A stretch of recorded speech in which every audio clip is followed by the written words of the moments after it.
2 Samuel 7 is one of my favorite passages in the Bible. Remember, it's the passage where David tells his dear friend and prophet Nathan that he wants to build a house for the Lord. Remember what has set up this great passage.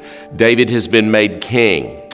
The northern and the southern kingdom, or the northern and southern tribes, have been brought together under David's rule. He has been given peace on all sides from the enemies of Israel, notably the Philistines.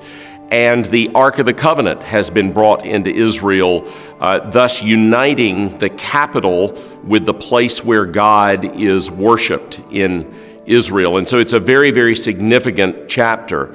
And in that context, David is in his cedar palace, and he looks over and he realizes that the Ark of the Covenant, this amazing piece of furniture that represents God's special presence with his people, is still in the tabernacle. It's still in the tent that it moved about all the way back to the time when Moses created it. And David realizes that he, the king, he's not nearly as important as God. God is far more important than he is, and he shouldn't be in a palace while the Ark of the Covenant is in a tent.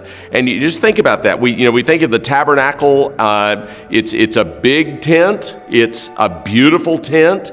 It's an elaborately designed tent. It's an expensive tent, but in the end, it's a tent. And David says, the Ark of the Covenant shouldn't be in a tent while I'm in a palace. And so there's a beautiful play on words in the passage. David says, I'm going to build a house for God, because God shouldn't, the Ark of the Covenant shouldn't be in a tent when I'm in a house, a palace. So I'm going to build a house, a temple for God, because the Ark of the Covenant shouldn't be in a tent when I'm in a house that is a palace. And of course, what happens is God comes to Nathan and says, Nathan, tell David he's not going to build a temple for me, but tell him I'm going to build a house for him. So notice the play on word. David says, I'm going to build God a house because I'm in a beautiful house, and so the Ark of the Covenant needs to be in a beautiful house. And God says, no, David, you're not going to build me a house. I'm going to build you a house, meaning a dynasty. He's going to give him a kingdom, and he's going to give him heirs, descendants that are going to reign on the throne.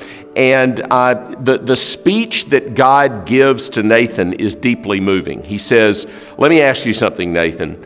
When my people were wandering in the wilderness, living in tents, where was I? I was in a tent right with them. And the picture of the presence of God with his people as a pilgrim, as a nomad in a tent, is a beautiful picture of the condescension of God. You don't have to wait to the incarnation of Jesus Christ to see the drawing near of God to his people, and it's one of the most beautiful passages in Scripture. Well, what happens in the following section is God speaks a covenant promise to King David.